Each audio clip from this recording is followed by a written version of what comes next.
If you'd like online business explained to you in a way that you can actually understand, go to latenightim.com/explain. It's completely free, and I made it just for you. Now, how about an episode? Episode 120. Late Night Internet Marketing. This week on the Late Night Internet Marketing Podcast, it's the last episode of 2016. Unbelievable. We're going to talk about some tricky terms and conditions at MailChimp, and I'm going to give you that much promised niche site update. All this and more on the Late Night Internet Marketing Podcast. The Late Night Internet Marketing Podcast. You've been working for somebody else, but you want a business to run yourself. You want to know how to start, where to begin. Can you get out your comfort zone, my friend? Yes, you can do it right when it's late at night. At the end of the day, your dreams burning inside. So keep it up and you will find that you're building your business one night at a time. And now, broadcasting late at night from a little studio in the big state of Texas, your host, Mark Mason. All right. I hope you are finishing your year incredibly strong. I hope you had a fantastic holiday with your family. And if you're listening to this at the very, very tail end of 2016 when it's getting released, I hope you can look back on 2016 and really appreciate some of the things that you've been able to accomplish. Look, you may be like me. You may not have gotten everything done that you intended to get done or that you wished to get done when you started out 2016. I forgive you. It's absolutely okay. And you need to forgive yourself. And in fact, I want you to do this exercise. If you are listening to this near the end of 2016 or the very beginning of 2017, I want you to figure out what it is, the thing that you did in 2016 that you are most proud of. And I want you to write that down, and I want you to take a moment to congratulate yourself about that thing. It's really, really important that you take the time to celebrate your successes, you know, and as human being type people, carbon-based life forms that we are, we're so goal-driven, especially us entrepreneurs or people with a side hustle that are trying to just scratch and claw our way to advantage. We're worried about that list of things we haven't done yet. And I want you to take the time to identify the thing that you're proud of that happened in 2016. Maybe there's 3, but don't worry about that. Pick one that you like and just say, hey, you know, I did this thing in 2016 and I'm pretty proud of it. That puts you in a very special category as an entrepreneur, because most people, the vast majority of people that talk about wanting to do their own thing, start their own business, they don't ever take any action. And so if you took some action, I want you to take the time to celebrate that success. I'm proud of you. I think you did a great job. And if you want to tell me what that was on Twitter or in the comments at latenightim.com/120, that's great. I'd love to hear from you. But most importantly, what I want you to do is to talk to yourself about it. Talk to yourself about how it's great that you accomplished something that put you in the very, very top echelons of people who dream about having their own business. Congratulations to you. And now, it's time to hear what listeners just like you are thinking. Late night listener feedback. Some very quick listener feedback. I continue to get a lot of chatter on Twitter about what's going on with the late night affiliate course. Here's the fully transparent truth. It's taking me longer than I thought. We've talked about this a little bit. I'm working on it. I'm making progress. I'm really happy and excited about the way that it's turning out, the direction it's headed. I have big dreams about how important this course is going to be for me and my business, and quite frankly, for you. I mean, the only way the course can be important for me is if it helps you, because if it's not a great course, it'll never turn into anything great for any of us. So I'm really excited about the way that it's headed. It's just taking forever.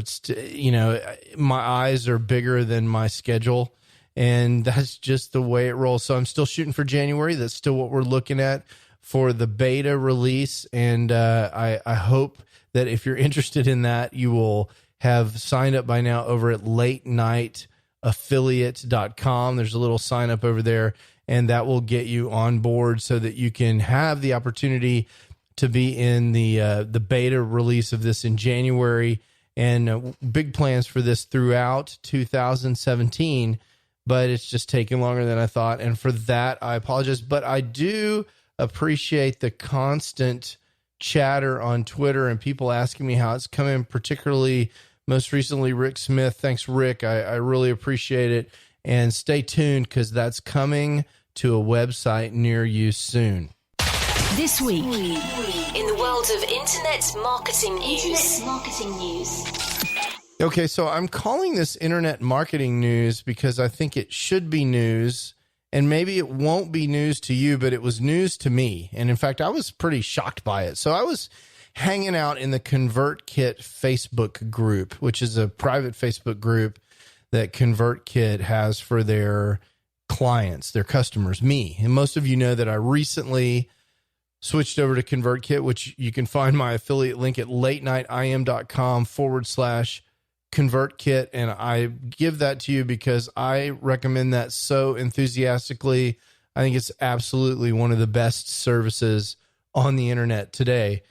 And it's just awesome. And so we were having this discussion, and somebody mentioned that affiliate links were illegal in MailChimp. Now, a lot of you know I moved from Aweber, and I've known about MailChimp, and MailChimp is a disruptive email service provider for the following reasons. They created one of what I like to think of as the 4 disruptions that have happened in email marketing in the last 15 years. The first one was Infusionsoft. When Infusionsoft came with all these new features and at a very high price point, what I consider to be a very high price point, they had these amazing email funnel services that they brought to marketers who could afford it, really, was what Infusionsoft was all about. It's hard to use, and people still call it Confusionsoft, and there's a whole Infusionsoft consulting industry because it's so hard to use, but it's by all claims on all reports by people who use it, a great product. And then what I consider to be the second disruption was Aweber. Aweber was a couple of college kids in a Perl script, basically, and they were able to create something at a very affordable price point and just dominate startup marketers like us, solo entrepreneurs who couldn't afford things like Infusionsoft, needed something simpler and more direct. And so that was sort of the second disruption in email marketing. MailChimp was really the third disruption in email marketing because they offered free email marketing. You could sign up for MailChimp and get an account for free. And until you got over a certain number of subscribers, that was totally cool. You could start your business bootstrap and have zero costs. And this is something that was really important to side hustle entrepreneurs, because when you're trying to bootstrap a business, you're trying to do it without spending any money. And you spend your $9.95 on a domain and you've got your $4 hosting. The last thing you want to do is go crank up $30 or $50 a month for an Aweber account or whatever it costs. So a lot of people liked MailChimp. Well, it turns out that MailChimp has this kind of crazy affiliate marketing clause in their terms and service. And to be honest with you, I haven't heard affiliate marketers complaining that they got their MailChimp accounts shut down for doing affiliate marketing, but they have this crazy thing in their terms of service that talks about how affiliate marketing is against their terms of service, and even just simply the use of affiliate links might cause your emails to be stopped. And so here's what they say, and I'll put the link in the show notes, and I'm quoting them here. Affiliate marketers are typically rewarded by a third party for recruiting customers. This is true. The reason we don't permit this activity is that there's no real obligation to care about subscriber satisfaction or to maintain a healthy e-commerce relationship with them. MailChimp isn't meant for this type of marketing. And then they go on to talk about affiliate links. Affiliate links encourage subscribers to click through to a third-party product or service and are used by a wide variety of marketers and e-commerce businesses, often in the context of partnerships. For example, if you're a blogger, you might link to or promote the website of one of your sponsors. These types of links are fine to use in MailChimp as long as the URLs you link to haven't been blacklisted. And then they have this section, here's how we treat affiliate links. MailChimp doesn't always stop campaigns that contain affiliate links, but we do stop campaigns that contain blacklisted URLs, blah, blah, blah, blah, blah. So this whole article here is kind of affiliate marketing hostile. I think their definition of affiliate marketing is incredibly vague. And to be honest with you, I can't tell what they mean when they say MailChimp is not meant for this type of marketing, i.e. affiliate marketing. But if I were an entrepreneur, a blogger who was planning on monetizing my blog, knowing full good and well that I was not likely to have my very own products for a long time, knowing that I was going to be promoting people's affiliate programs and affiliate products of various types, and also knowing how flaky these spam lists are about what links get onto spam lists and what don't, and what servers are on and off. And that's just a constant battle that even MailChimp is fighting to keep their own link tracking servers off of spam lists. I would stay 157,000 miles away from MailChimp if you ever have any thinking that you might do any kind of affiliate marketing. I mean, I was just completely shocked by this. Now, of course, if you want to convert to ConvertKit, I highly recommend that. You know how to reach them through my affiliate link. And if you have questions about how to do that conversion, ConvertKit is incredibly helpful with their conversion and onboarding services. They can help you move over quite easily. But I tell you, I would definitely have a plan to get the heck off of MailChimp if I was even considering any kind of affiliate marketing. And if you're listening to this podcast, you probably are, because we talk about affiliate marketing here all the time. And I cannot imagine having a blog in this day and age without doing some affiliate marketing. I mean, why would you not do affiliate marketing and promote products that can help your readers or listeners or viewers or whatever it is that you have? It just makes absolutely no sense to me. So I'll put the link in this. You can check this out, read it. It's very long. You can ask MailChimp what they mean. I'd be very interested to hear what you find out. But my recommendation to you is stay the heck away from MailChimp. Whether you say niche or niche, it's time for an update on the Late Night Niche Site. Okay, and now the much promised niche site update, where we have gotten a website URL. We have set up a Facebook fan page, and there's nothing on it. There's nothing at the URL. There's a countdown timer to the first of the year, and I am in the process of creating my first round of content. So I wanted to give you an update on that. You'll recall that this affiliate website is about youth baseball, because that's something that I'm interested in. And we picked the site because not only am I interested in it, but it meets certain commercial tests that we talked about. There are lots of things to talk about in this area. There are a lot of people searching for information about youth baseball. The one way to think about that is there's a lot of ways that you can help people in the youth baseball niche. And there are lots of things you can sell in addition to physical products that make a lot of sense, like baseball bats, which can cost as much as $400, baseball gloves, which can cost as much as $200, and a host of training equipment that people need to buy, including buckets of baseballs, which cost around $100. There are other things that you can sell in this niche, like training programs, how to pitch videos and stuff like that. So there's a lot of cool stuff. And you could imagine becoming an authority on youth baseball, targeting youth baseball parents and youth baseball coaches about how to run effective practices and how to help your kid be a better youth baseball player. So it meets that kind of common sense test that we've talked about for your first niche website. So then the next question is, well, once we build this website, what do we put on it? And so my plan, my content plan, just for the purpose of this demonstration, is really simple. And it's going to have initially something on the order of 20 to 25 pages of content initially when I first launched the site. Now, the first thing it's going to do is it's going to have a homepage. And that homepage is going to be something attractive. I'm going to use the Divi theme from Elegant Themes, which I've talked about a lot. You can find over at latenightim.com/Divi. And when I have that up and running, I'm going to have standard boilerplate that I always put on every website.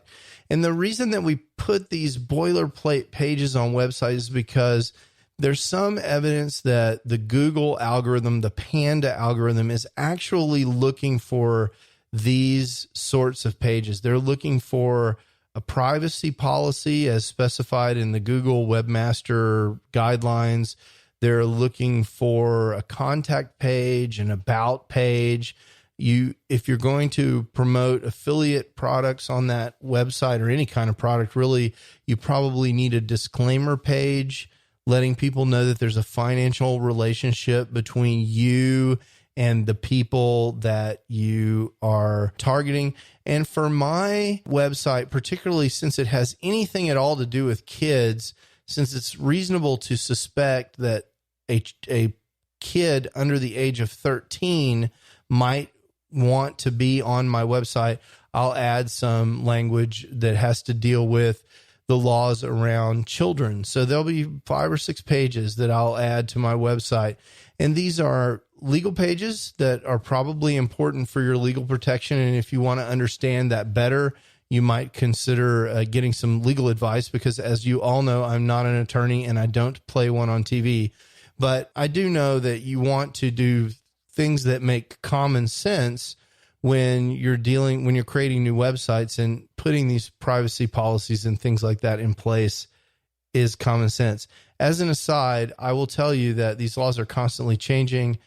There are things about this that are very tricky. For example, here's one of the common mistakes I see people make when they're talking about their privacy policy with regard to emails. They say, "We will absolutely never sell your email." And what they mean is, while we own the website, we'll never sell your email to somebody else to use for some other purpose. But what that says is you will never sell the email, including someday in the far, far future, when you decide to sell the site for $1 million, you can't sell their email because you told them you wouldn't. So that's a trap that people have fallen into before. There are lots of legal tricks and traps, and in the future, we need to have some episode on the legal stuff around websites.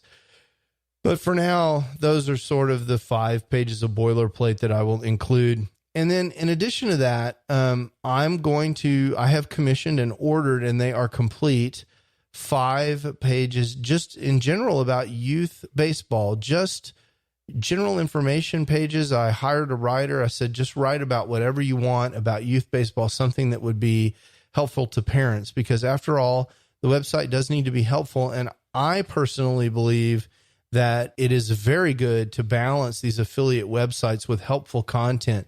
It helps Google when they're trying to decide whether or not your website is a website with thin content.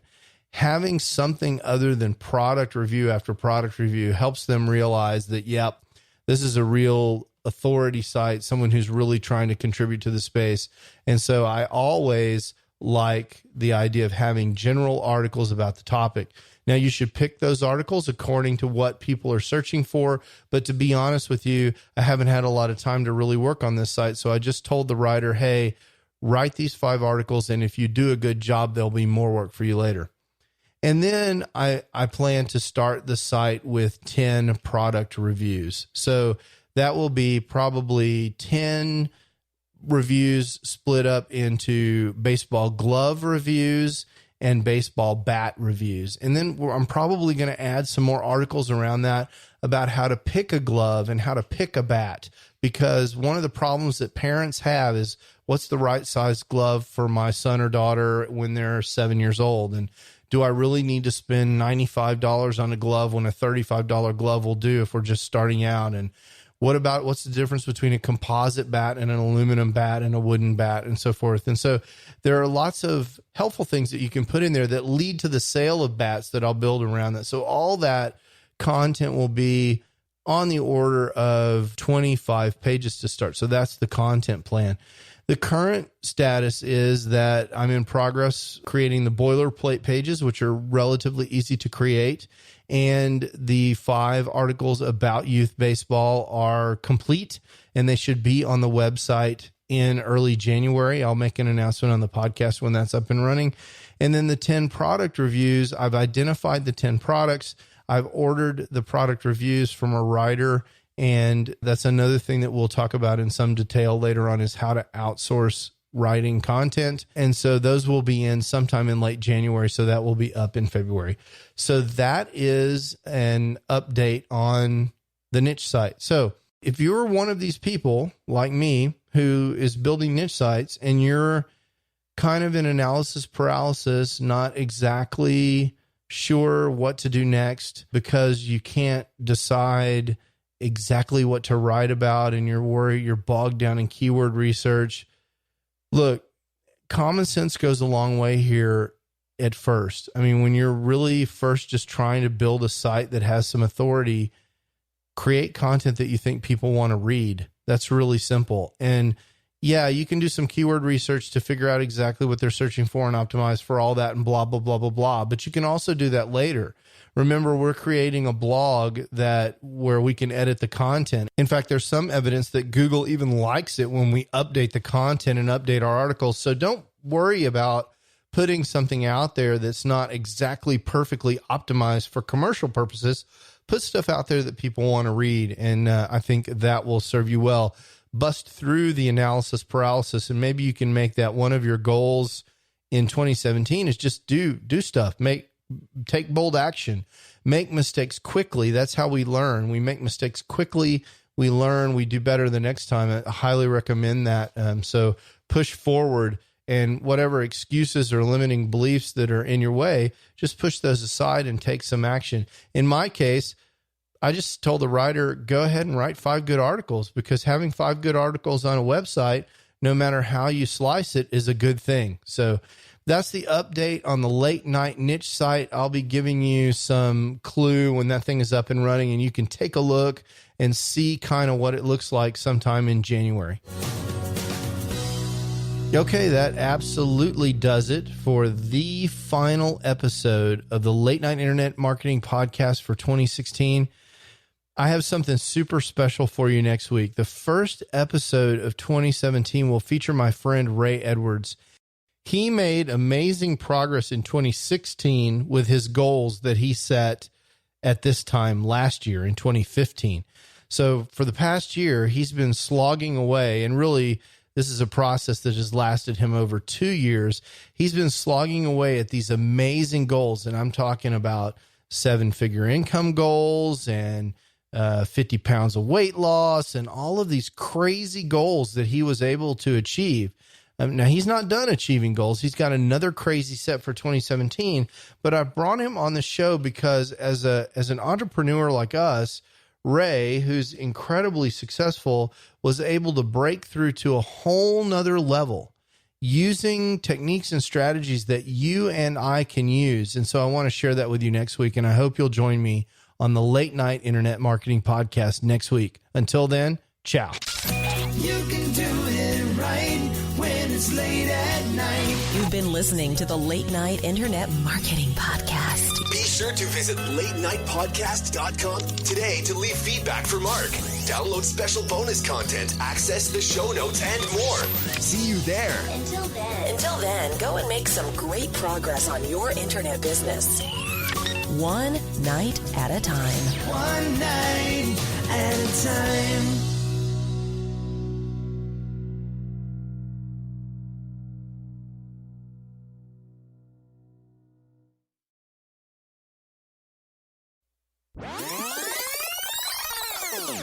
All right. So I'm obviously recording this a few weeks before the end of the year, but just letting you know that I am planning on chilling out over the holidays, and I hope you get the opportunity to do the same. Of course, I'll be working on the late night affiliate course as much as possible.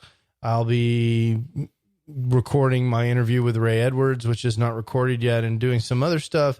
But in general, I'm taking some time off from my day job. I'm taking some time off from late night internet marketing, and I'm spending some time with my family. I hope that you get an opportunity to spend time with whoever is important to you in your life here at the end of the year. And I wish you peace and happiness and greatness in 2017. I will talk to you on the other side. Ciao. Late night internet marketing.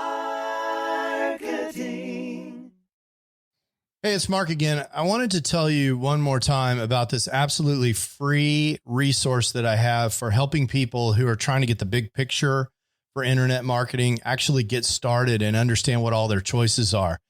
If that's not you, there's no more content. You can skip to the end. But if you're someone who came to this podcast because you're searching for how to get started online and you just can't cut through all the noise, I get it. That was me in 2007 when I was trying to get started. There were so many people throwing offers at me that I really couldn't even understand what all the different business models were. I couldn't understand how money moved around on the internet, and I couldn't really get a grip on what direction I wanted to go in so I could figure out how to move forward. I've created a free video resource for you just for that purpose at latenightim.com/explain. In several short videos, I just explained to you what internet marketing is all about and what online business is all about and the different options that you have for starting an online business. There's nothing to buy there. You just sign up for access and you get the videos just like that. So if that's interesting to you, or if you know someone who's in a same situation, send them that link, latenightim.com/explain. And let me know what you think. I'd love to hear what people are thinking that are in the exact same position that I was in more than a decade ago in 2007. In some ways, it seems like yesterday. And in some ways, it seems like an entire lifetime ago. Again, that's latenightim.com/explain. Late night internet marketing.